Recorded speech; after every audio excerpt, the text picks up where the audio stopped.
So 12ನೇ point ಮುಗಿಸಿದ್ವಿ. 12ನೇ ಪಾಯಿಂಟ್ ನಲ್ಲಿ ಏನೇನಾಗುತ್ತೆ ಅಂತ ಒಂದು ಸತಿ ಸ್ಥಿರತೆ ಇರುತ್ತೆ, ಅವಿರತವಾದಂತ ಸ್ಥಿರತೆ, settleness is the main feature. ಎರಡನೇದು, ಅದಾದ ನಂತರ ಪಾವಿತ್ರತೆಯ ಪರಿಪೂರ್ಣತೆ, ಇದು ಎರಡನೆಯ ಅನುಭವ ಬರ್ತಕ್ಕಂಥದ್ದು. ಪಿನಾಕಲ್ ಆಫ್ ಪ್ಯೂರಿಟಿ ಅಂತ ಹೇಳ್ತೀವಿ, ಪಾವಿತ್ರತೆಯ ಪರಿಪೂರ್ಣತೆ. ಸೊ ನಮ್ಮ ಅಹಂ ಎಷ್ಟರ ಮಟ್ಟಿಗೆ ಅದು ಹೊರಟು ಹೋಗಿದೆ ಅಂದ್ರೆ, ಸವಿದು ಹೋಗಿದೆ ಅಂದ್ರೆ, ಒಂದು ತಿಳಿ ಲೇಯರ್ ಆಗಿರುತ್ತೆ ಅಷ್ಟೇನೆ. ಆಸೆಗಳೆಲ್ಲ ಬಿಟ್ಟು ಹೋಗಿದೆ. ಆಧ್ಯಾತ್ಮದಲ್ಲಿ ಪ್ರಗತಿ ಆಗ್ಬೇಕು ಅನ್ನೋ ಆಸೆ ಕೂಡ ಇವಾಗ ಬಿಟ್ಟು ಹೋಗಿದೆ, ಅದು ಕೂಡ ಇಲ್ಲ. ಪರಿಪೂರ್ಣವಾದಂತ ಕಂಟೆಂಟ್ಮೆಂಟ್ ಅಲ್ಲಿ ನಾವು ಸ್ಥಿರವಾಗಿ ನೆಲೆಯಾಗಿದ್ದೀವಿ. ಯಾವ ಆಸೆ ಕೂಡ ಇಲ್ಲ. ದೈವತ್ವದ ಮಡಿಲಲ್ಲಿ ಸುರಕ್ಷಿತವಾಗಿ ನಮ್ಮನ್ನು ನಾವು ಕಂಡುಕೊಳ್ತಾ ಇದ್ದೀವಿ. We are in the lap of the absolute. ಆದ್ರೆ ಒಂದೇ ಒಂದು ಕೊರತೆ ಇನ್ನೂ ಬಾಕಿ ಇದೆ. ಏನು? ಸಾಮೀಪ್ಯತೆ ಆಗಿದೆ, ಸಾರೂಪ್ಯತೆ ಆಗಿದೆ, ಆದ್ರೆ ಇನ್ನು ಸಾಯುಜ್ಯತೆ ಆಗಿಲ್ಲ. ಸಾಲೋಕ್ಯತೆ ಆಯ್ತು, ಸಾಮೀಪ್ಯತೆ ಆಯ್ತು, ಸಾರೂಪ್ಯತೆ ಆಯ್ತು, ಆದ್ರೆ ಇನ್ನು ಸಾಯುಜ್ಯತೆ ಆಗಿಲ್ಲ. ಮೊದಲ 5 ಪಾಯಿಂಟ್ ಇದೆಯಲ್ಲ, 1ನೇ ಪಾಯಿಂಟ್ ಇಂದ 5 ಪಾಯಿಂಟ್, ಅದು ಈಗ ನಾವು ಪ್ರತಿಯೊಂದು ಬಿಂದುವಿನಲ್ಲೂ ಕೂಡ ಈ 4 ಸ್ಥಿತಿ ಇರುತ್ತೆ ಅಂತ ಹೇಳ್ತೀವಿ. ಸಾಲೋಕ್ಯತೆ, ಸಾಮೀಪ್ಯತೆ, ಸಾರೂಪ್ಯತೆ ಮತ್ತು ಸಾಯುಜ್ಯತೆ. 13 ಪಾಯಿಂಟ್ ಇದೆಯಲ್ಲ, 13 ಪಾಯಿಂಟ್ ನ ದೃಷ್ಟಿಕೋನದಲ್ಲಿ ನೋಡಿದಾಗ ಅಲ್ಲೂ ಕೂಡ ಈ 4 ಸ್ಥಿತಿಗಳಿರುತ್ತೆ. ಒಂದೊಂದು ಬಿಂದುವಿನಲ್ಲಿ ಆಗೋದು ಬೇರೆ, 13 ಪಾಯಿಂಟ್ಗಳ ದೃಷ್ಟಿಕೋನದಲ್ಲಿ ಆಗೋದು ಬೇರೆ. ಮೊದಲನೇ ಪಾಯಿಂಟ್ ಇಂದ 5ನೇ ಪಾಯಿಂಟ್ ವರೆಗೂ ಏನಿದೆ, ಅಲ್ಲಿ ಸಾಲೋಕ್ಯತೆ ಆಗುತ್ತೆ 13 ಪಾಯಿಂಟ್ ನ ದೃಷ್ಟಿಕೋನದಿಂದ ನೋಡಿದಾಗ. 6ನೇ ಪಾಯಿಂಟ್ ಇಂದ 10ನೇ ಪಾಯಿಂಟ್ಗೆ ಬಂದಾಗ ಸಾಮೀಪ್ಯತೆ ಆಗುತ್ತೆ. 11, 12ರಲ್ಲಿ ಸಾರೂಪ್ಯತೆ ಪಡ್ಕೊಳ್ತಾ ಹೋಗ್ತೀವಿ. 13ನೇ ಪಾಯಿಂಟ್ಗೆ ಬಂದಾಗ ನಾವು ಸಾಯುಜ್ಯತೆನ ಪಡಿತೀವಿ. ಸೊ ಇನ್ನು ಸಾಯುಜ್ಯತೆ ಆಗಿಲ್ಲ, ಈಗ ಸಾರೂಪ್ಯತೆ ಪಡ್ಕೊಂಡಿದ್ದೀವಿ. 12ನೇ ಪಾಯಿಂಟ್ ನಲ್ಲಿ ನಾವು ಕರಗತ ಆಗ್ತಿದ್ದಂಗೆನೆ ಸಾಯುಜ್ಯತೆನ ನಾವು ಪಡ್ಕೊಂಡಿದ್ದೀವಿ.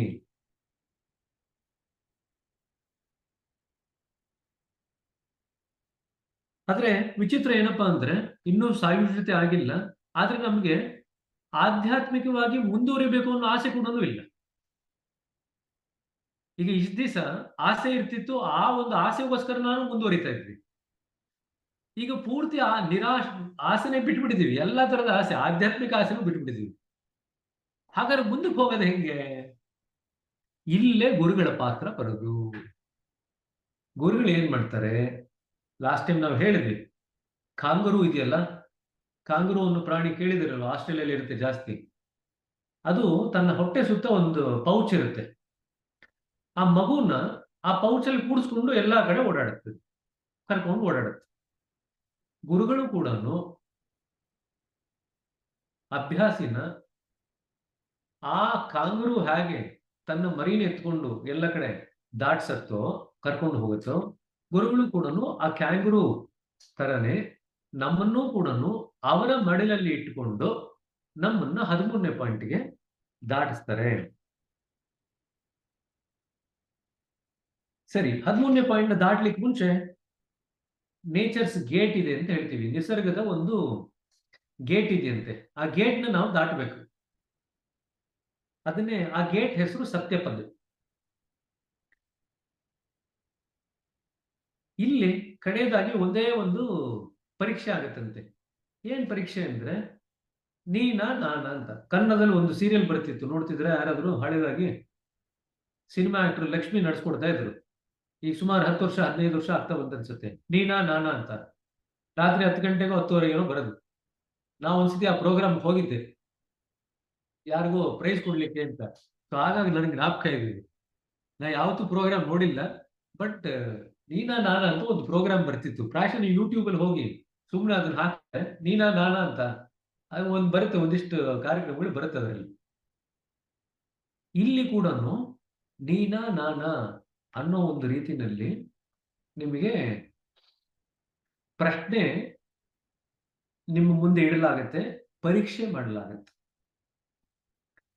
ಯಾರು ನಾನು ಏನಿಲ್ಲ ನೀನು ಅಂತ ಹೇಳ್ತಾರೋ ಅವರಷ್ಟೇನೆ ಈ ಒಂದು ಗೇಟ್ನ ದಾಟಿ ಮುಂದಕ್ಕೆ ಹೋಗ್ಲಿಕ್ಕೆ ನಿಸರ್ಗ ಅವಕಾಶ ಮಾಡಿಕೊಡುತ್ತೆ.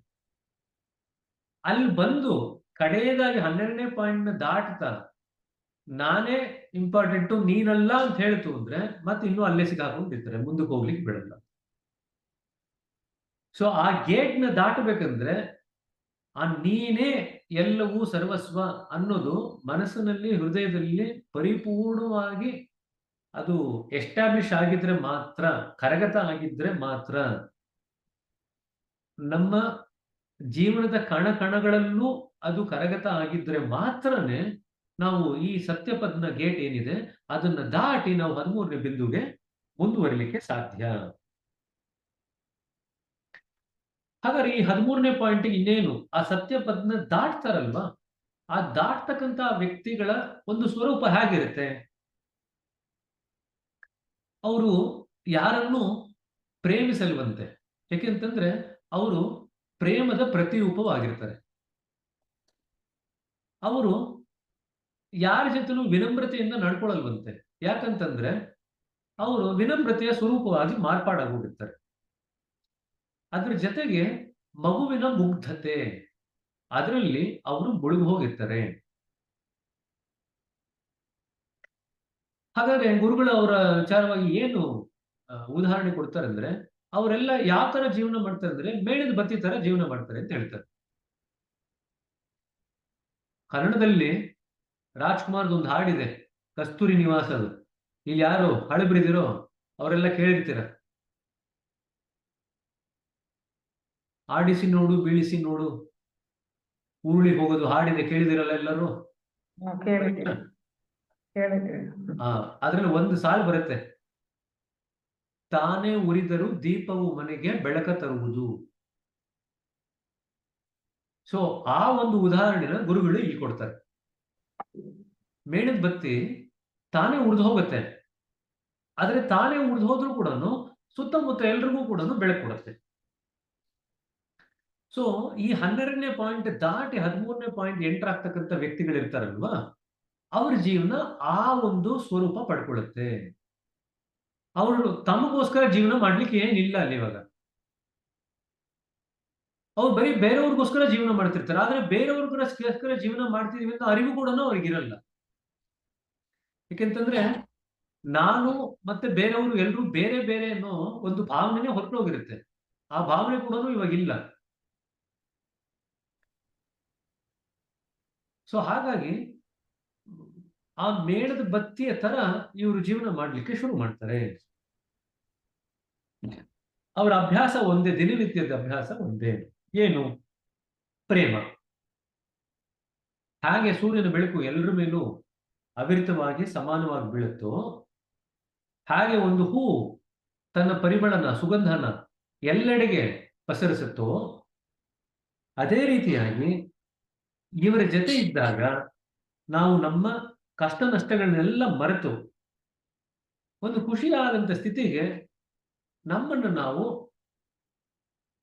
ಯಾವುದೇ ಕಷ್ಟ ಅಥವಾ ಪ್ರಯತ್ನ ಇಲ್ದಿರ ನಮ್ಮನ್ನು ನಾವು ಮೇಲ್ಗಡೆ ಕರ್ಕೊಂಡು ಹೋಗ್ಲಿಕ್ಕೆ ಅಥವಾ ಮೇಲ್ಗಡೆ ಹೋಗ್ಲಿಕ್ಕೆ ಸಾಧ್ಯ ಆಗುತ್ತೆ. ನಮಗೆ ಇವರ ಜೊತೆ ಇದ್ರೆ ಸಾಕು, ನೀವೇನು ಮಾಡುವಂತ ಅಗತ್ಯ ಇಲ್ಲ. ದ ಪಾತ್ ಆಫ್ ಟ್ರೂತ್, ಈಗ ಸತ್ಯಪದ ಅಂದ್ರೆ ಪಾತ್ ಆಫ್ ಟ್ರೂತ್. ಸೊ ಈ ಸತ್ಯದ ಈ ದಾರಿ ಏನಿದೆಯಲ್ಲ, ಇಂಥ ಒಂದು ಹೃದಯಕ್ಕೆ ವಿಶಾಲವಾಗಿ ತೆರೆದಿರುತ್ತೆ. ಇಂಥ ಒಂದು ಸುಂದರವಾದಂತ ಹೂವನ್ನ ಗುರುಗಳು ದೈವತ್ವದ ಒಂದು ಉದ್ಯಾನವನ ಏನಿದೆ ಅಲ್ಲಿಗೆ ಕರ್ಕೊಂಡು ಹೋಗ್ತಾರೆ. ಈ ಹೂವನ್ನ ತಗೊಂಡು ಗುರುಗಳು ಅಲ್ಲಿಗೆ ಈ ಒಂದು ಅಭ್ಯಾಸಿನ ಕರ್ಕೊಂಡು ಹೋಗ್ತಾರೆ. ಇದಿಷ್ಟು 12ನೇ ಪಾಯಿಂಟ್ ನ ಉಲ್ಲೇಖ ಯಾಕೆ ಮಾಡಿದೆ ಅಂದ್ರೆ, 4 ವಾರ ಆಗಿತ್ತು. ನಾ ಹೇಳಿದೆ 4 ವಾರದಲ್ಲಿ ಕಾಕತಾಳೀಯ ಏನಲ್ಲ, ಸ್ವಲ್ಪ ಮಟ್ಟಿಗೆ ಗ್ಯಾಪ್ ಆಗಿದ್ದು ಒಳ್ಳೇದಾಯ್ತು ಅಂತ. ಯಾಕೆ ಇವಾಗ ಒಳ್ಳೇದಾಯ್ತು ಅಂತ ಹೇಳಿ ಇವಾಗ ನೆಕ್ಸ್ಟ್ ಚಾಪ್ಟರ್ ಅಲ್ಲಿ ಏನ್ ಬರುತ್ತೆ ಅದನ್ನ ಹೇಳ್ತಾ ನಿಮಗೆ ಹೇಳ್ತೀನಿ. ಈಗ ಬಹಳಷ್ಟು ಜನ ಜ್ಞಾನಕ್ಕೆ ಸಾಕಷ್ಟು ಮಟ್ಟಿಗೆ ಒತ್ತನ್ನು ಕೊಡ್ತಾರೆ, ಜ್ಞಾನ ಸಂಪಾದನೆ ಮಾಡ್ಕೋಬೇಕು ಅಂತ. ಬಟ್ ಜ್ಞಾನ ಸಂಪಾದನೆ ಮಾಡ್ಕೊಳ್ಳೋದು ಬರೀ ಮೊದಲ ಸ್ಥಿತಿ ಅಷ್ಟೇನೆ.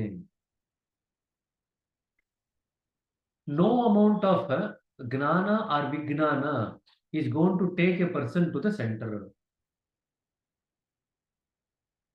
ಜ್ಞಾನ ಮಾರ್ಗ ಅಂತ ನಾವು ಸಾಕಷ್ಟು ಓದ್ತೀವಿ, ಯೋಗ ಪುಸ್ತಕಗಳಲ್ಲಿ ನಾವು 4 ಮಾರ್ಗಗಳಿದೆ ಅಂತ ಓದ್ತೀವಿ. We talk about the path of knowledge, we talk about the path of bhakti, we talk about path of service, and we talk about the path of Rajayoga. So ಜ್ಞಾನ, ಭಕ್ತಿ, ಕರ್ಮಯೋಗ ಮತ್ತು ಕಡೆಯದಾಗಿ ರಾಜಯೋಗ. ಇನ್ನು ಕೆಲವೆಲ್ಲ ಆಮೇಲೆ ಬಂದಿದೆ, ಕ್ರಿಯಾಯೋಗ ಅಂತ ಬಂದಿದೆ, ಸುದರ್ಶನ ಕ್ರಿಯಾ ಯೋಗ ಅಂತ ಬಂದಿದೆ, ಕುಂಡಲಿನಿ ಯೋಗ ಅಂತ ಬಂದಿದೆ.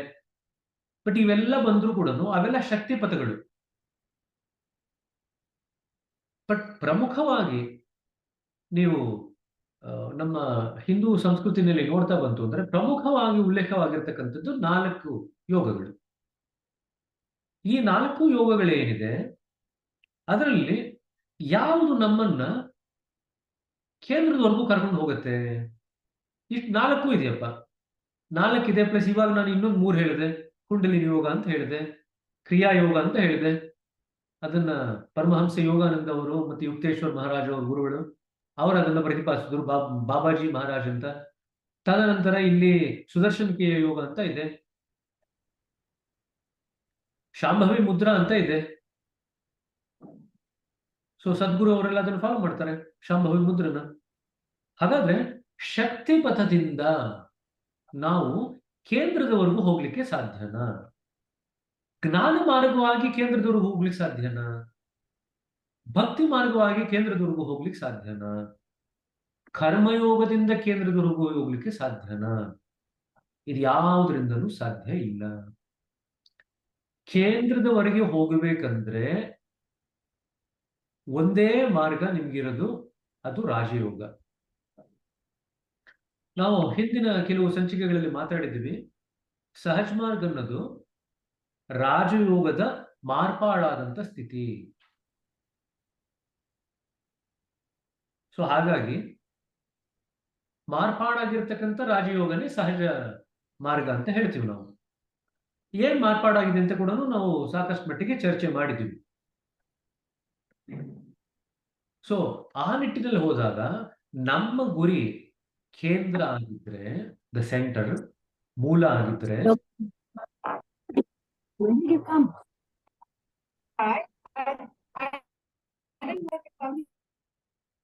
ನಮ್ಮ ಗುರಿ ಮೂಲ ಆಗಿತ್ತು ಅಂತಂದ್ರೆ ನಾವು ರಾಜಯೋಗನೇ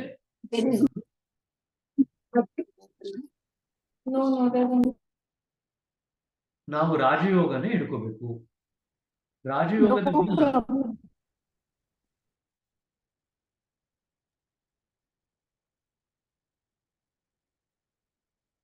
ನಾವು ರಾಜಯೋಗದ ವಿನಃ ಬೇರೆ ಯಾವ ಒಂದು ಮಾರ್ಗದಲ್ಲೂ ಕೂಡ ಕೇಂದ್ರದವರೆಗೆ ಹೋಗ್ಲಿಕ್ಕೆ ನಮಗೆ ಸಾಧ್ಯ ಇಲ್ಲ. ವಿದ್ಯಾ ಜಯಕುಮಾರ್, ಪ್ಲೀಸ್ ಮ್ಯೂಟ್ ಯುವರ್ ಸೆಲ್ಫ್ ಸಿಸ್ಟರ್. ಸೊ ಇದು ಮೊದಲು ನಾವು ಕಟ್ಕೊಬೇಕು. ಇದು ಯಾಕೆ ಇಷ್ಟೆಲ್ಲ ಉಲ್ಲೇಖ ಮಾಡಿದೆ ಅಂದ್ರೆ ಬಹಳಷ್ಟು ಮಂದಿ ಜ್ಞಾನಕ್ಕೆ ಒತ್ತನ್ನು ಕೊಡ್ತಾರೆ. ಜ್ಞಾನಕ್ಕೆ ಒತ್ತು ಕೊಡೋದು ತಪ್ಪಲ್ಲ, ಯಾಕೆಂದ್ರೆ ನಮಗೆ ಒಂದು ಹಂತದಿಂದ ಮುಂದಿನ ಹಂತಕ್ಕೆ ಬೆಳಕು ತೋರಿಸ್ತಕ್ಕಂಥದ್ದು ಜ್ಞಾನ. ಸೊ ಆ ದೃಷ್ಟಿಕೋನದಲ್ಲಿ ನೋಡಿದಾಗ ಜ್ಞಾನ ನಮ್ಮ ಜೀವನದಲ್ಲಿ ಅತ್ಯಂತ ಮಹತ್ವಪೂರ್ಣವಾದಂತ ಪಾತ್ರನ ವಹಿಸುತ್ತೆ. ದಾದಿಯವರು ಹೇಳ್ತಾರೆ ಇಲ್ಲಿ, ನನಗೆ ಕಾರು ಓಡಿಸ್ಲಿಕ್ಕೆ ಬರುತ್ತೆ ಅಂದ್ರೆ ಏನು ಅಂದ್ರೆ ಕಾರ್ ಓಡಿಸಿ ನನಗೆ ಅನುಭವ ಇದೆ ಅಂತ. ಅನುಭವ ಶೇಖರಣೆ ಆಗ್ತಾ ಹೋಗ್ತಿದ್ದಂಗೆನೆ ಅದನ್ನ ನಾವು ಜ್ಞಾನ ಅಂತ ಕರಿತೀವಿ. ಸೊ ಇದೊಂದು ಅನುಭವಕ್ಕೂ ಜ್ಞಾನಕ್ಕೂ ಇರ್ತಕ್ಕಂಥ ನಂಟನ್ನ ಇಲ್ಲಿ ಗುರುಗಳು ತರ್ತಾ ಇದ್ದಾರೆ. ಅನುಭವಗಳು ಶೇಖರಣೆ ಆಗ್ತಾ ಹೋಗ್ತಿದ್ದಂಗೆನೆ ಶೇಖರಣೆಯಾದಂತ ಅನುಭವನ ನಾವು ಜ್ಞಾನ ಅಂತ ಕರಿತೀವಿ. ಅಂದ್ರೆ ಜ್ಞಾನದಲ್ಲಿ 2 ಈಗ ಫಾರ್ ಎಕ್ಸಾಂಪಲ್ ನಾವು ಪುಸ್ತಕ ಓದ್ಬಿಟ್ಟು ಆ ಕಾರಲ್ಲಿ ಇಂತಿಂತ ಭಾಗಗಳಿರುತ್ತೆ, ಕಾರಲ್ಲಿ ಹಿಂಗ್ ಕೂತ್ಕೊಂಡು ಹಿಂಗ್ ಡ್ರೈವ್ ಮಾಡ್ಬೇಕು ಅಂತ ನಾ ಬರೀ ಪುಸ್ತಕ ಓದ್ಕೊಂಡು ಕಾರಲ್ಲಿ ಕೂತ್ಕೊಳ್ತೀರ ನಾ ಹೇಳ್ಬೋದು ಯಾರ್ಗ. ಅದು ಅನುಭವ ಲೇಪಿತ ಜ್ಞಾನ ಅಲ್ಲ, ಅನುಭವ ರಹಿತವಾದಂತ ಜ್ಞಾನ. ಸೊ ಜ್ಞಾನದಲ್ಲಿ ಎರಡು ಸ್ತರ, ಅನುಭವ ರಹಿತ ಜ್ಞಾನ, ಅನುಭವ ಸಹಿತ ಜ್ಞಾನ. ಅನುಭವ ಸಹಿತ ಜ್ಞಾನ ಆದಾಗ ಅದನ್ನು ನಾವು ನಿಜವಾದಂತ ಅಥವಾ ರಹಿತವಾದಂತ ಜ್ಞಾನ ಕಂಪೇರ್ ಮಾಡಿದ್ರೆ ಸಹಿತವಾದಂತ ಜ್ಞಾನ ಇನ್ನೂ ಬೆಟರ್ ಅಂತ, ಒಂದು ಮಟ್ಟಕ್ಕೆ ಮುಂದಿನ ಹಂತಕ್ಕೆ ಹೋಗಿದ್ದೀವಿ ಅಂತ. ನಾವು ಹೃದಯ ಮಂಡಲ ಮತ್ತು ಮನೋಮಂಡಲ ಈ ಎರಡರಲ್ಲೂ ಸಾಕಷ್ಟು ಅನುಭವಗಳನ್ನ ಪಡ್ಕೊಳ್ತಾ ಜ್ಞಾನ ಸಂಪಾದನೆ ಮಾಡ್ತೀವಿ. ಕೇಂದ್ರ ಮಂಡಲಕ್ಕೆ ಬಂದಾಗ ನಮ್ಮ ಅಹಂ ಸಾಕಷ್ಟು ಮಟ್ಟಿಗೆ ಮಾರ್ಪಾಡಾಗಿ ಕರಗಿ ಹೋಗಿರುತ್ತೆ. ನಾನು ಮತ್ತು ನೀನು ಅನ್ನೋದು ಎರಡೂ ಕೂಡ ಬೆರೆತು ಹೋಗಿ ಒಂದೇ ಆಗಿ ಉಳಿದಾಗ ಅಲ್ಲಿ ಐಕ್ಯವಾದಂತ ಒಂದೇ ಒಂದು ವಸ್ತು ಇರುತ್ತೆ. ಆ ದೃಷ್ಟಿಕೋನದಲ್ಲಿ ನೋಡಿದಾಗ ಅನುಭವ ಪಡ್ಕೊಳ್ತಾ ಇರ್ತಕ್ಕಂಥ ವ್ಯಕ್ತಿ ಮತ್ತೆ ಅನುಭವ ಇದು ಎರಡೂ ಕೂಡ ಒಂದಾಗ್ಬಿಡತ್ತೆ. ಹಾಗಾದ್ರೆ ಇನ್ ಮುಂದಕ್ಕೆ ಹೇಗೆ ಹೋಗೋದು? ಅನುಭವ ಪಡ್ಕೊಳ್ತಾ ಇರ್ತಕ್ಕಂಥ ವ್ಯಕ್ತಿ ಅನುಭವ ಈ ಎರಡೂ ಕೂಡ ಒಂದಾಗ್ಬಿಟ್ರೆ, the experiencer and the experience, when they both become one, how can we move forward? ಇದು ಹೇಗೆ ತನಗೆ ತಾನಾಗಿ ಈ ಪ್ರಶ್ನೆ ನಿವಾರಣೆ ಆಗತ್ತೆ ಅಂತ ಮುಂದಕ್ಕೆ ಹೇಳ್ತೀನಿ ಅಂತ ಮುಂದಕ್ಕೆ ಬರಿತಾ ಹೋಗ್ತಾರೆ ಗುರುಗಳು. ಸೊ ಕೇಂದ್ರದ ಮಂಡಲದಲ್ಲಿ ಅತ್ಯಂತ ಸೂಕ್ಷ್ಮ ಸ್ತರದ ಸೂಪರ್ ಕಾನ್ಶಿಯಸ್ನೆಸ್ ಇದೆ.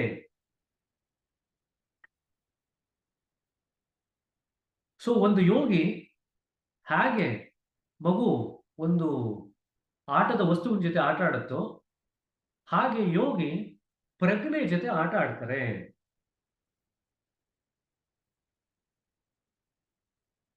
ಅಲ್ಲಿ ಏನಿರುತ್ತೆ? ಪ್ರಜ್ಞೆ ಯಾವುದರಿಂದ ಉದ್ಭವ ಆಗ್ತಾ ಇದೆ ಆ ಒಂದು ನೆಲೆ ಅದು. So the potentiality of the consciousness. So consciousness ಈಗ ಹೊರಟೋಗಿದೆ, ಆ ಕಾನ್ಶಿಯಸ್ನೆಸ್ ಯಾವುದರಿಂದ ಉದ್ಭವ ಆಗ್ತಾ ಇದೆ ಅದರ ಅನುಭವ ನಮಗೆ ಬರಲಿಕ್ಕೆ ಸಾಧ್ಯ ಆಗುತ್ತೆ. ಇದನ್ನ ಅವರು ಪೊಟೆನ್ಶಿಯಾಲಿಟಿ ಆಫ್ ದ ಕಾನ್ಶಿಯಸ್ನೆಸ್ ಅಂತ ಬಾಬೂಜಿಯವರು ಅದನ್ನು ಉಲ್ಲೇಖ ಮಾಡಿದ್ದಾರೆ. ತದನಂತರ ಅದನ್ನೂ ಸಹ ನಾವು ದಾಟಿ ಹೋಗ್ಬೇಕು ಕೇಂದ್ರಕ್ಕೆ ಹೋಗ್ಬೇಕಂದ್ರೆ. ಹಾಗಾದ್ರೆ ಕೇಂದ್ರ ಅಲ್ಟಿಮೇಟ್ ರಿಯಾಲಿಟಿ ಅನ್ನೋದಾಯ್ತು ಅಂತಂದ್ರೆ ಏನದು? ಒರಿಜಿನಲ್ ಕಂಡೀಷನ್, ಮೂಲ ಸ್ಥಿತಿ. ಹಾಗಾದ್ರೆ ಮೂಲ ಸ್ಥಿತಿನಲ್ಲಿ ಏನಿದೆ? ಮೂಲ ಶೂನ್ಯ ಸ್ಥಿತಿ ಅಂತ ಬರೀತಾರೆ ಗುರುಗಳಲ್ಲಿ. ಒರಿಜಿನಲ್ ಕಂಡೀಷನ್ ಆಫ್ ನಥಿಂಗ್ನೆಸ್, ಮೂಲ ಶೂನ್ಯ ಸ್ಥಿತಿ.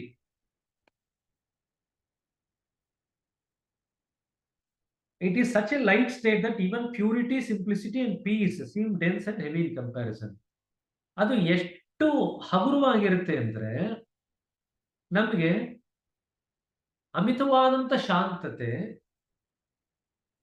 ಸರಳತೆ ಮತ್ತು ಪವಿತ್ರತೆ ಈ ಮೂರೂ ಕೂಡ ಭಾರ ಅಂತ ಅನಿಸ್ಲಿಕ್ಕೆ ಶುರು ಆಗುತ್ತೆ. ಈ ಮೂರೂ ಬೇಡ ಅಂತ ಅನಿಸುತ್ತೆ.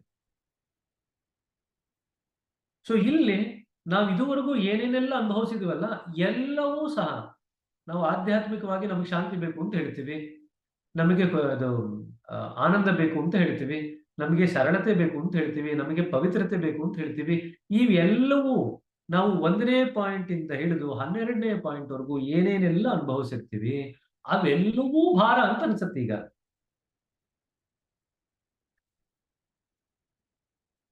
ನಮ್ಮ ಸಾಮಾನ್ಯ ಸ್ತರದ ಮನಸ್ಸು ಹೃದಯದಿಂದ ನಾವು ಆ ಒಂದು ನೆನೆಯಲ್ಲಿ ಇರ್ತಕ್ಕಂಥ ಅನುಭವಗಳನ್ನ ಪಡ್ಕೊಳ್ಳಿಕ್ಕೆ ನಮಗೆ ಅದು ವೇದ್ಯವಾಗಲ್ಲ. ಅಲ್ಲಿಗೆ ಬೇಕಾಗಿರತಕ್ಕಂಥ ಸಂವೇದನಾ ಶಕ್ತಿ ಬೆಳೆಸ್ಕೊಂಡ್ರಷ್ಟೇನೆ ನಮ್ಗೆ ಅಲ್ಲಿ ಗೊತ್ತಾಗತ್ತೆ ಏನಾಗ್ತಾ ಇದೆ ಅಂತ. ಕೇಂದ್ರ ಮಂಡಲದಲ್ಲಿ ನಮ್ಮ ಈಜುವಿಕೆ ಇದೆಯಲ್ಲ ಅದು ಎಲ್ಲದಕ್ಕಿಂತ ಅತ್ಯಂತ ವಿಸ್ತಾರವಾದದ್ದು ಅಂತ ಗುರುಗಳು ಬರೀತಾರೆ. ಅದರ ಅಗಾಧತೆನ ವಿವರ ಕೊಡ್ತಾ ಬಾಬೂಜಿಯವರು ಏನ್ ಬರೆದಿದ್ದಾರೆ ಅಂತ ಗುರುಗಳು ಉಲ್ಲೇಖ ಮಾಡ್ತಾರೆ. ಮೊದಲ ಯೋಗಿ ಯಾರು ಕೇಂದ್ರ ಮಂಡಲನ ಎಂಟರ್ ಆಗಿ ಈಜಲಿಕ್ಕೆ ಶುರು ಮಾಡಿದ್ರು, ಅವ್ರು ಇದುವರೆಗೂ ಕೂಡ ಅರ್ಧ ಕೂಡ ದಾಟಿಲ್ಲ. ಮೊದಲ ಯೋಗಿ ಯಾರು ಎಂಟರ್ ಆದ್ರು ಕೇಂದ್ರ ಮಂಡಲನ ಲಕ್ಷಾಂತರ ವರ್ಷಗಳ ಹಿಂದೆ, ಅವ್ರು ಇನ್ನೂ ಅರ್ಧ ಕೂಡ ದಾಟಿಲ್ಲ ಅಂತ ಬಾಬೂಜಿ ಅವರು ಬರೆದಿರೋದನ್ನ ಇಲ್ಲಿ ಉಲ್ಲೇಖ ಮಾಡ್ತಾರೆ. ಉಪನಿಷತ್ತಲ್ಲಿ ಭೂಮದ ಬಗ್ಗೆ ಕೆಲವು ಕಡೆ ಉಲ್ಲೇಖ ಇದೆ ಅಂತ ಕೂಡ ಗುರುಗಳು ಇಲ್ಲಿ ಬರೀತಾರೆ.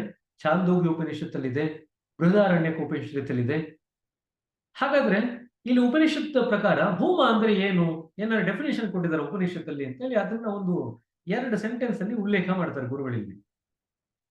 ಎಲ್ಲಿ ಯಾರು ಏನನ್ನೂ ನೋಡೋದಿಲ್ವೋ, ಎಲ್ಲಿ ಯಾರು ಏನನ್ನೂ ಕೇಳೋದಿಲ್ವೋ, ಎಲ್ಲಿ ಯಾರು ಏನನ್ನೂ ಅರ್ಥ ಮಾಡ್ಕೊಳ್ಳೋದಿಲ್ವೋ ಅದು ಭೂಮ. ಸೊ ನಾವು ಶುರು ಮಾಡಿದಾಗ, ಆಧ್ಯಾತ್ಮಿಕ ಸಾಧನೆ ಶುರು ಮಾಡಿದಾಗ ಅಜ್ಞಾನದಿಂದ ಶುರು ಮಾಡ್ತೀವಿ.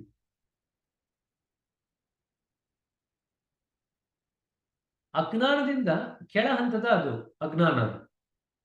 ನಾವು ಕೇಂದ್ರ ಮಂಡಲಕ್ಕೆ ಹೋದಾಗ ಉನ್ನತ ಮಟ್ಟದ ಅಜ್ಞಾನಕದಲ್ಲಿ ನಾವು ನೆನೆ ನಿಲ್ತೀವಿ.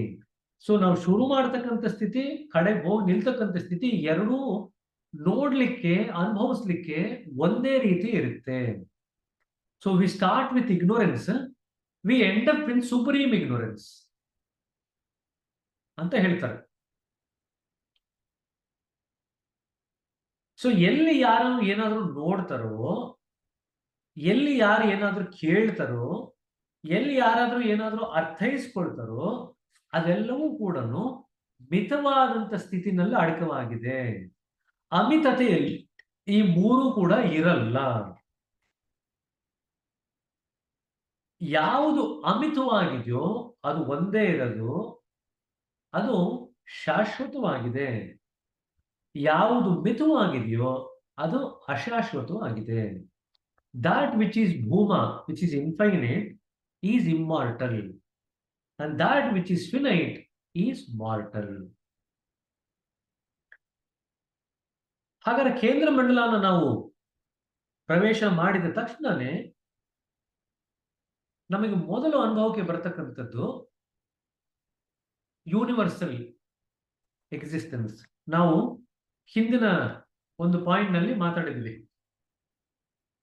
11ನೇ ಚಕ್ರದಲ್ಲಿ ನಮಗೆ ಏನ್ ಅನುಭವಕ್ಕೆ ಬರುತ್ತೆ ಅಂದ್ರೆ, ಜೀವನ ಅನ್ನೋದು ಅಶಾಶ್ವತ, ಅಸ್ತಿತ್ವ ಅನ್ನೋದು ಶಾಶ್ವತ.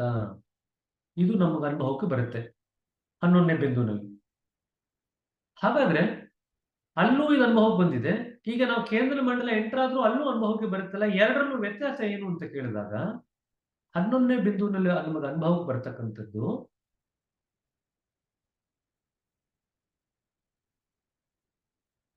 ವೈಯಕ್ತಿಕ ಸ್ತರದಲ್ಲಿ individual existence. Individual existence is permanent, life is not permanent.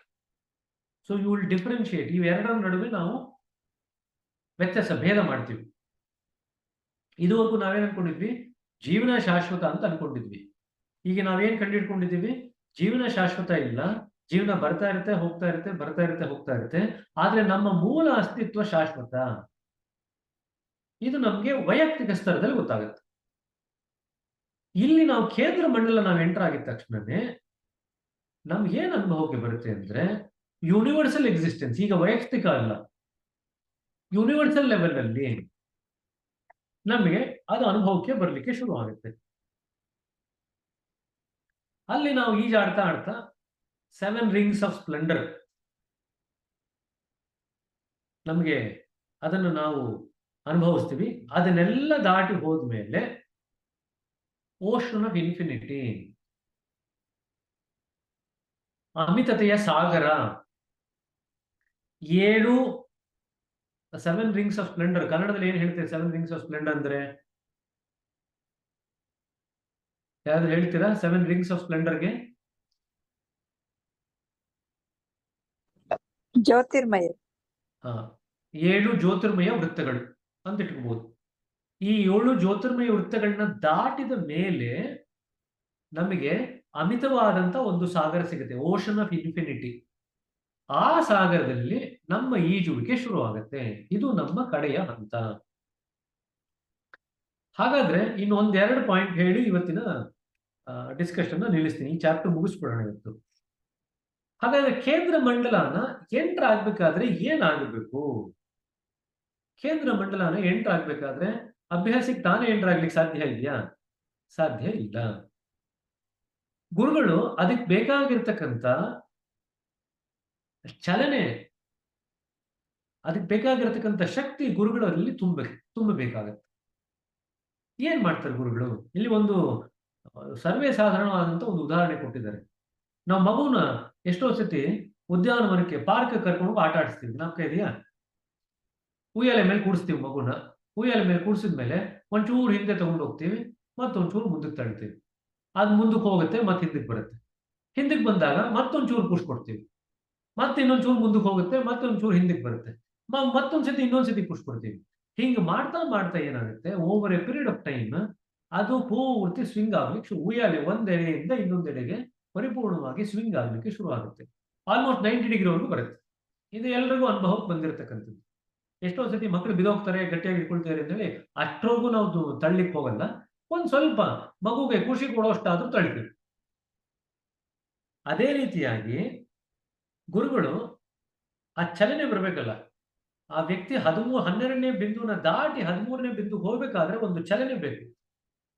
ಆ ಚಲನೆ ಬರಬೇಕು ಅಂದ್ರೆ ಗುರುಗಳು ಏನ್ ಮಾಡ್ತಾರೆ? ಸ್ಪೆಷಲ್ ಮೆಡಿಟೇಷನ್, ಕೆಲವು ವಿಶೇಷವಾದಂತ ಧ್ಯಾನದ ಸೆಷನ್ಸ್ ನ ಅಭ್ಯಾಸಿಗೆ ಕೊಡ್ತಾರೆ 2-3 ದಿವಸದಲ್ಲಿ. ಏನ್ ಮಾಡ್ತಾರೆ ಹಾಗಾದ್ರೆ? ಆ 2-3 ದಿವಸದಲ್ಲಿ ಸಿಟ್ಟಿಂಗ್ಸ್ ಕೊಡ್ತಾ 1ನೇ ಪಾಯಿಂಟ್ ಇಂದ 12ನೇ ಪಾಯಿಂಟ್ ವರೆಗೂ ಏನು ಜರ್ನಿ ನಡೆದಿದೆಯಲ್ಲ, ಅದನ್ನ 2-3 ಸತಿ 2-3 ದಿವಸದಲ್ಲಿ ಆಗೋಗಿ ಮಾಡ್ತಾರೆ. ಅಂದ್ರೆ ನಿಮಗೆ ಇಷ್ಟು ವರ್ಷಗಳಲ್ಲಾದಂತ ಅನುಭವ 12 ಪಾಯಿಂಟ್ಗಳಲ್ಲಿ 2-3 ದಿವಸದಲ್ಲಿ 2-3 ಸರ್ತಿ ನೀವು 1ನೇ ಪಾಯಿಂಟ್ ಇಂದ 12ನೇ ಪಾಯಿಂಟ್, ಮತ್ತೆ ವಾಪಸ್ 1ನೇ ಪಾಯಿಂಟ್, ಮತ್ತೆ 12ನೇ ಪಾಯಿಂಟ್, ಮತ್ತೆ ವಾಪಸ್ 1ನೇ ಪಾಯಿಂಟ್, ಮತ್ತೆ 12ನೇ ಪಾಯಿಂಟ್, 2-3 ಸತಿ ಹಿಂಗೆ ಸ್ವಿಂಗ್ ಮಾಡಿದಾಗ ಉಯ್ಯಲೆ ತರ ನಿಮಗೆ 12ನೇ ಪಾಯಿಂಟ್ ನ ದಾಟಿ ಅದನ್ನ ಭೇದಿಸ್ಕೊಂಡು ತಪ್ಪಿಸ್ಕೊಂಡು ಬ್ರಹ್ಮರಂಧ್ರನ ದಾಟಿ, ಇಲ್ಲಿ ಅಲ್ಲೊಂದು ಪಿಟ್ಫಾಲ್ ಬೇರೆ ಇದೆ. 12ನೇ ಪಾಯಿಂಟ್ ಇಂದ 13ನೇ ಪಾಯಿಂಟ್ ಹೋಗ್ಬೇಕಾದ್ರೆ ಬ್ರಹ್ಮರಂಧ್ರ ಇರುತ್ತೆ. ಬ್ರಹ್ಮರಂಧ್ರ ಹತ್ರ ಬರ್ತಿದ್ದಂಗೆನೆ ಅರೆ ನಾ ಇಲ್ಲಿಂದನೇ ಬಂದಿದ್ದಲ್ವಾ ಈ ದೇಹದಕ್ಕೆ, ಸೊ ನಾ ಇಲ್ಲಿಂದ ಹೊರಟೋಗ್ಬೋದಲ್ಲ, ಇಲ್ಲಿ ಹತ್ರ ಬಂದಿದ್ದೀನಲ್ಲ ಅಂತ ಹೇಳಿ ಆತ್ಮ ಚಟ್ಪಡಿಸ್ತಾ ಇರುತ್ತೆ ಬ್ರಹ್ಮರಂಧ್ರದಿಂದ ಎಕ್ಸಿಟ್ ಆಗೋಕೆ. ಅದನ್ನು ಅವಾಯ್ಡ್ ಮಾಡ್ಬೇಕು. ಸೊ ಅದೇನ್ ಮಾಡ್ತಾರೆ ಗುರುಗಳು? ಈ ಚಲನೆ ಕೊಟ್ಟು 2 ಕೆಲಸ ಆಗುತ್ತೆ. ಒಂದು ಚಲನೆ ಬೇಕು, ಎರಡನೇದು ಬ್ರಹ್ಮರಂಧ್ರದ ಮುಖಾಂತರ ಭೇದಿಸ್ಕೊಂಡು ಹೋಗ್ಲಿಕ್ಕೆ ಆಗಲ್ಲ. ಯಾಕಂದ್ರೆ ಭೇದಿಸ್ಕೊಳ್ಲಿಕ್ಕೆ ಹೋಯ್ತು ಅಂತಂದ್ರೆ ಬ್ರಹ್ಮರಂಧ್ರ ಸಕ್ ಮಾಡ್ಬಿಡುತ್ತೆ, ಹೊರಟೋಗ್ತೀರ, ಯಾರು ಕೇಂದ್ರ ಮಂಡಲ ಎಂಟರ್ ಆಗಲ್ಲ ಅವಾಗ. ಅಲ್ಲಿ ಏನ್ ಮಾಡ್ತಾರೆ, ಈ ನೀವು ಫುಟ್ಬಾಲ್ ನೋಡಿದ್ರೆ ಆರ್ಕ್ ಇಂದ ಒಂಥರ ಆರ್ಕ್ ತರ ಹೊಡೆದು ಗೋಲ್ ಹೊಡಿತಾರೆ, ನೋಡಿದ್ದೀರಾ? ನೆಟ್ಟು ಗೋಲ್ ಹೊಡೆಯಲ್ಲ, ಹಿಂಗೆ ಕರ್ವಾಗಿ ಗೋಲ್ ಹೊಡಿತಾರೆ. ಯಾರಾದ್ರೂ ಫುಟ್ಬಾಲ್ ನೋಡಿದ್ರೆ ಗೊತ್ತಾಗುತ್ತೆ, ಕರ್ವಾಗಿ ಗೋಲ್ ಹೊಡಿತಾರೆ. ಎಸ್ಪೆಷಲಿ ನಿಮ್ಗೆ ಈ ಕಿಕ್ ಎಲ್ಲ ಕೊಡ್ತಾರಲ್ವಾ, ಈ ಆ ಸ್ಕ್ವೇರ್ ಬಾಕ್ಸ್ ಇರುತ್ತೆ ಹತ್ರ, ಗೋಲ್ ಹತ್ರ. ಆ ಸ್ಕ್ವೇರ್ ಬಾಕ್ಸ್ ಹತ್ರ ಹೋದಾಗ ಅಲ್ಲೇನಾದ್ರು ಫೌಲ್ ಆಯ್ತು ಅಂತಂದ್ರೆ ಫ್ರೀ ಕಿಕ್ ಕೊಡ್ತಾರೆ. ಆ ಫ್ರೀ ಕಿಕ್ ತಗೊಂಡಾಗ ಎಷ್ಟೊಂದ್ಸತಿ ಗೋಲ್ ಬರೋದು ಫ್ರೀ ಕಿಕ್ ಇಂದಾನೆ.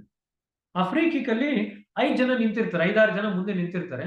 ಯಾರೋ ಒಬ್ರು ಸ್ಟ್ರೈಕರ್ ಆ ಬಾಲ್ ನ ಸ್ಟ್ರೈಕ್ ಮಾಡಿದಾಗ ಅದೇನಾಗುತ್ತೆ, ಈ 6 ಜನ ಇದಾರಲ್ಲ, ಇವರು 6 ಜನದ ಸುತ್ತ ಕರುವಾಗಿ ಬಾಲ್ ನೆಟ್ ಒಳಗಡೆ ಹೋಗುತ್ತೆ. ಇದು ನೀವು ಪ್ರಾಯಶಃ ಒಂದ್ 2-3 ಫುಟ್ಬಾಲ್ ಮ್ಯಾಚ್ ನೋಡಿದ್ರೆ ನಿಮ್ಗೆ ಗೊತ್ತಾಗುತ್ತೆ, ಕರುವಾಗಿ ಹೋಗುತ್ತೆ ಆಂಗಲ್ ಅಲ್ಲಿ. ಅದೇ ರೀತಿಯಾಗಿ ಸೊ ಅಲ್ಲಿಗೆ ನಾವು 12ನೇ ಪಾಯಿಂಟ್ ಇಂದ 13ನೇ ಪಾಯಿಂಟ್ ಹೋಗ್ಬೇಕಾದ್ರೆ ಈ 2 ಬೇಕು. ಒಂದು, ಅದಕ್ಕೆ ಬೇಕಾಗಿರ್ತಕ್ಕಂಥ ಚಲನೆ ಬೇಕು, ವೇಗ. ಎರಡನೇದು ಆ ಕರ್ವ್ ಆಗ್ಬೇಕು. ಯಾಕೆ ಕರ್ವ್ ಆಗ್ಬೇಕು ಅಂದ್ರೆ ಬ್ರಹ್ಮರಂಧ್ರನ ಅವಾಯ್ಡ್ ಮಾಡಿ ಸೆಂಟ್ರಲ್ ರೀಜನ್ ಎಂಟರ್ ಆಗ್ಲಿಕ್ಕೆ, ಕೇಂದ್ರ ಮಂಡಲ ಎಂಟರ್ ಆಗ್ಲಿಕ್ಕೆ. ಇದು 2 ಆದಾಗಷ್ಟೇನೆ ನಾವು ಸಕ್ಸಸ್ಫುಲ್ ಆಗಿ ಕೇಂದ್ರ ಮಂಡಲನ ಎಂಟರ್ ಆಗ್ಲಿಕ್ಕೆ ಸಾಧ್ಯ ಇರೋದು. ಸೊ ಈ 2-3 ಸತಿ 1ನೇ ಪಾಯಿಂಟ್ ಇಂದ 13ನೇ ಪಾಯಿಂಟ್ 12ನೇ ಪಾಯಿಂಟ್ ವರೆಗೂ ಹಿಂದೆ ಮುಂದೆ ಮಾಡ್ತಾರೆ 2 ದಿವಸದಲ್ಲಿ ಹೇಳಿದ್ವಲ್ಲ.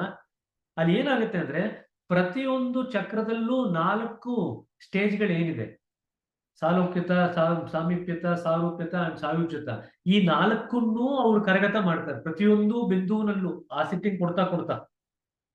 ಅದಾದ್ಮೇಲೆ ಮೊಮೆಂಟಮ್ ಬಂದ ಮೇಲೆ ಅಷ್ಟು ಕೆಲಸ ಮಾಡಿದಾಗ ಗುರುಗಳು 2-3 ದಿವಸದಲ್ಲಿ ಅಭ್ಯಾಸ ಮೇಲೆ ಎಷ್ಟರ ಮಟ್ಟಿಗೆ ಆ ಅಭ್ಯಾಸಿನಲ್ಲಿ ಆಸೆ ಅನ್ನೋದು ಹೊರಟೋಗಿರುತ್ತೆ. ಆ ಸ್ಟೇಟ್ ಆಫ್ ಕಂಟೆಂಟ್ಮೆಂಟ್ ಏನಾಗ ಪದ ಜ್ಞಾಪಕ ಬರ್ತಿಲ್ಲ ತಕ್ಷಣಕ್ಕೆ. ಏನ್ ಹೇಳ್ತೀರಿ ಪದಕ್ಕೆ? ಕಂಟೆಂಟ್ಮೆಂಟ್ಗೆ ಕನ್ನಡ ಪದ ಹೇಳ್ರಿ. ಸಂತೃಪ್ತಿ. ಹಾ, ಎಷ್ಟರ ಮಟ್ಟಿಗೆ ಸಂತೃಪ್ತಿನಲ್ಲಿ ನಾವು ಮುಳುಗೋಗಿರ್ತೀವಿ ಮತ್ತೆ ರೆಸ್ಟ್ಲೆಸ್ನೆಸ್ ಬಂದಿರುತ್ತೆ ಅಂದ್ರೆ ಒಂದು ಎರಡಿದೆ. ಇವಾಗ ಸಂತೃಪ್ತಿನಲ್ಲಿ ಮುಳುಗೋಗಿದ್ದೀವಿ, ತೃಪ್ತತೆಯಲ್ಲಿ ಮುಳುಗೋಗಿದ್ದೀವಿ, ಮತ್ತೆ ರೆಸ್ಟ್ಲೆಸ್ನೆಸ್ ಬಂದಿದೆ, ಚಡ್ಪಡಿಸುವಿಕೆ ಮತ್ತೆ ವಾಪಸ್ ಬಂದಿದೆ. ನಾವು ಏನಾದ್ರೂ ಮಾಡಿ ಕೇಂದ್ರ ಮಂಡಲ ಎಂಟರ್ ಆಗ್ಲೇಬೇಕು ಅಂತ. ಈ ಎರಡರ ಕಾಂಬಿನೇಷನ್ ತಗೊಂಡ ಮೇಲೆ ನಾವು ಅದೇನು ಸತ್ಯಪದ ಅಂತಿದೆಯಲ್ಲ, ಆ ಸತ್ಯಪದ ಮತ್ತೆ ಇದು ಬ್ರಹ್ಮಾನಂದ, ಈ ಎರಡನ್ನು ದಾಟಿ ನಾವು 13ನೇ ಪಾಯಿಂಟ್ಗೆ ಕೇಂದ್ರ ಮಂಡಲಕ್ಕೆ ನಾವು ನಮ್ಮ ಒಂದು ಪ್ರವೇಶನ ನಾವು ಪಡಿತೀವಿ. ಇಲ್ಲಿ ಇನ್ನೊಂದೆರಡು ಫೈನಲ್ ಪಾಯಿಂಟ್ಸ್ ಗುರುಗಳು ಹೇಳಿದ್ದಾರೆ.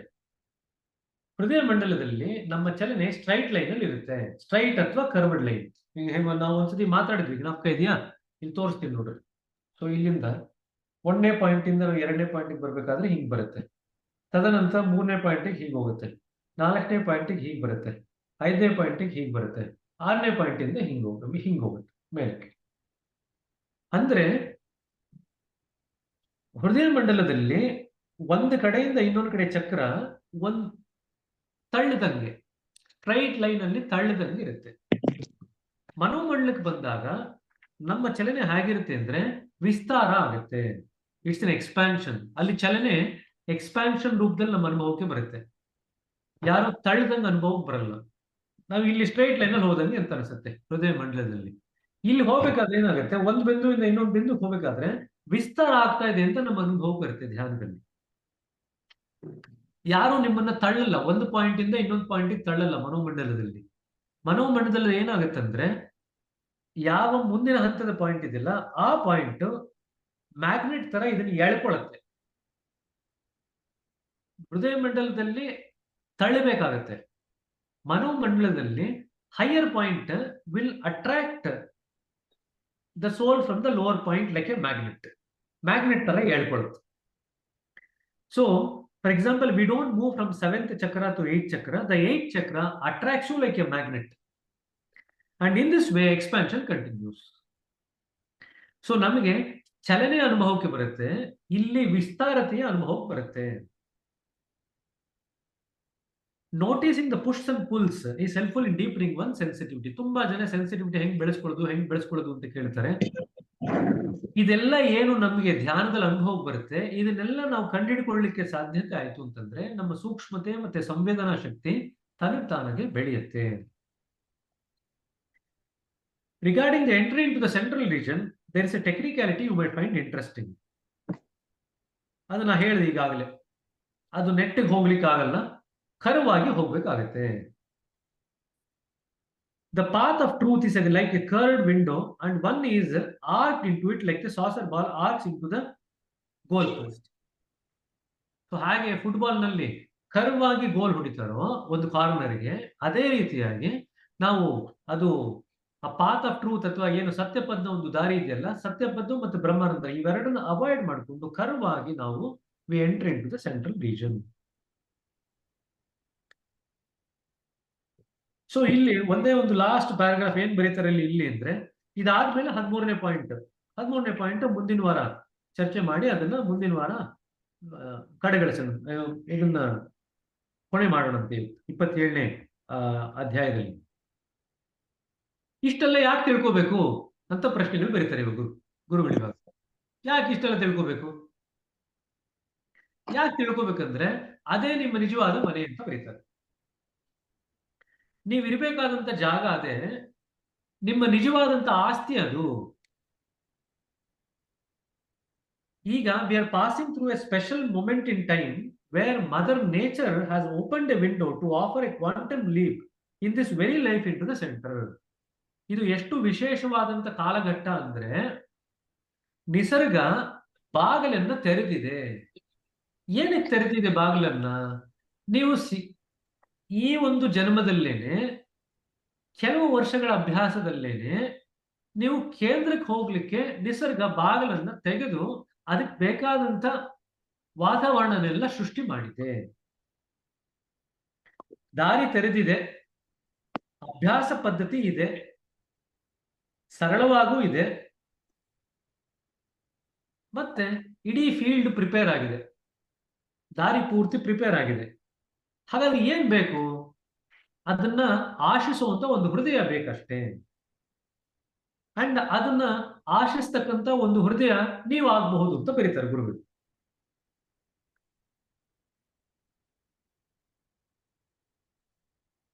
ನೀವು ಇಲ್ಲಿರ್ತಕ್ಕಂಥ ಎಲ್ಲ ಅಭ್ಯಾಸಿಗಳು ಕೂಡ ಆ ಹೃದಯ ಇದೆ, ಆದ್ರೆ ಅವರಿಗೆ ಅದರ ಅನುಭವ ಗೊತ್ತಿಲ್ಲದೆ ಇರಬಹುದು, ಅಥವಾ ಅವ್ರಿಗೆ ಅದಕ್ಕೆ ಅದ್ರ ಬಗ್ಗೆ ಅರಿವಿಲ್ಲದೆ ಇರಬಹುದು.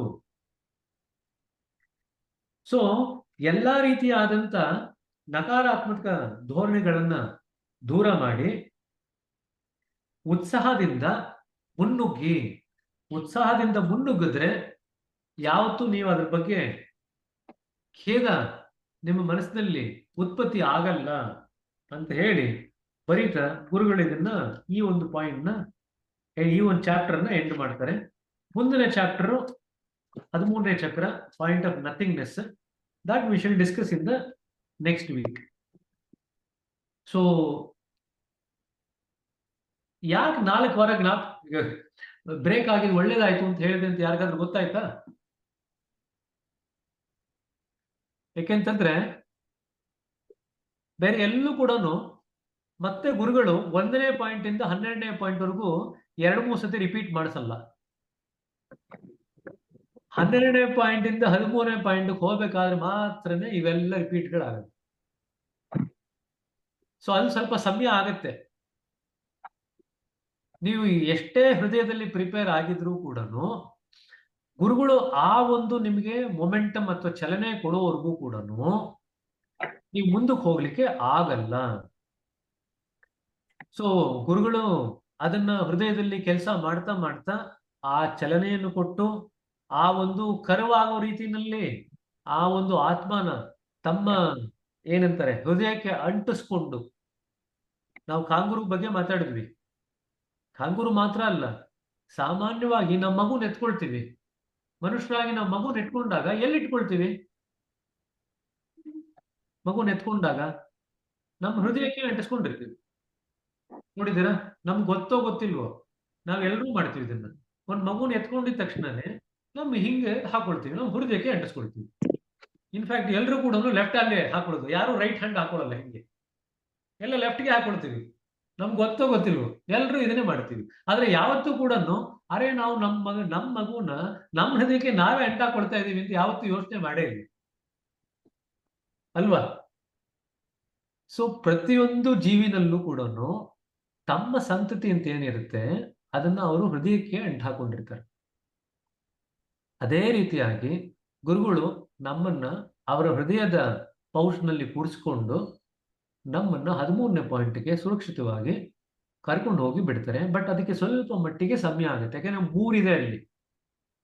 ಮೊದಲನೇದು ಆ ಸತ್ಯಪದ್ನ ದಾಟಬೇಕು. ನೀನಾ ನಾನಾ ಅಂದಾಗ ನೀನು ಅನ್ನೋದು ನಮ್ಮ ಜೀವನದ ಪ್ರತಿಯೊಂದು ಕಣದಲ್ಲೂ ಕೂಡ ಅದು ಕರಗತ ಆಗಿದ್ರೆ ಮಾತ್ರನೇ ಅದು ನಮ್ಗೆ ಸತ್ಯಪದ ದಾರಿ ಮುಂದಕ್ಕೆ ಹೋಗ್ಲಿಕ್ಕೆ ಬಿಡೋದು.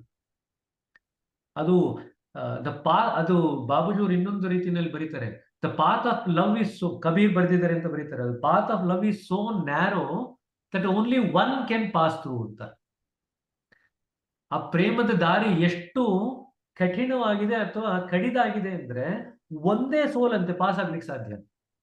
2-3 ಸೋಲ್ ಒಟ್ಟಿಗೆ ಪಾಸ್ ಆಗ್ಲಿಕ್ಕೆ ಸಾಧ್ಯ ಇರುವಂತೆ. ಸೊ ಅದು ಸತ್ಯಪದ. ತದನಂತರ ಬ್ರಹ್ಮಾನಂದನ ಅವಾಯ್ಡ್ ಮಾಡಬೇಕು. ಇದು ಎರಡನ್ನೂ ಅವಾಯ್ಡ್ ಮಾಡ್ಕೊಂಡು ನಾವು ಮುಂದಕ್ಕೆ ಹೋಗ್ಬೇಕಂದ್ರೆ ಇದನ್ನ ಈ ಗೇಟ್ನ ದಾಟಬೇಕು, ಬ್ರಹ್ಮಾನಂದರನ್ನು ಅವಾಯ್ಡ್ ಮಾಡಬೇಕು. ಇದು ಎರಡನ್ನೂ ದಾಟ್ಬೇಕಂದ್ರೆ ಗುರುಗಳು ಏನ್ ಮಾಡ್ಬೇಕು? ಒಂದು ಹೃದಯಕ್ಕೆ ಇಟ್ಕೋಬೇಕು, ತದನಂತರ ಚಲನೆ ಕೊಡಬೇಕು. ಚಲನೆ ಕೊಟ್ಟ ನಂತರ ನಮ್ಮಲ್ಲಿ ಉತ್ಸಾಹ ತುಂಬಬೇಕು. ಯಾಕಂದ್ರೆ ನಮಗೆ ಎಷ್ಟು ಸಂತೃಪ್ತತೆ ಬಂದ್ಬಿಟ್ಟಿದೆ ಅಂದ್ರೆ ನಮ್ಗೆ ಮುಂದಕ್ಕೆ ಹೋಗ್ಲಿಕ್ಕೆ ನಮ್ಗೆ ಇಂಟ್ರೆಸ್ಟೇ ಇಲ್ಲ. ಸೊ ಆ ಸಂತೃಪ್ತತೆನೆಲ್ಲವೂ ಕೂಡ ನಮ್ಗೆ ಸಾಕಷ್ಟು ಮಟ್ಟಿಗೆ ನಾವು ಮುಂದಕ್ಕೆ ಹೋಗ್ಬೇಕು ಅನ್ನೋ ಒಂದು ಚಡಪಡಿಸುವಿಕೆ ನಮ್ಮಲ್ಲಿ ಬರಬೇಕು. ಅದನ್ನು ಗುರುಗಳು ತುಂಬಬೇಕು ಅದನ್ನು.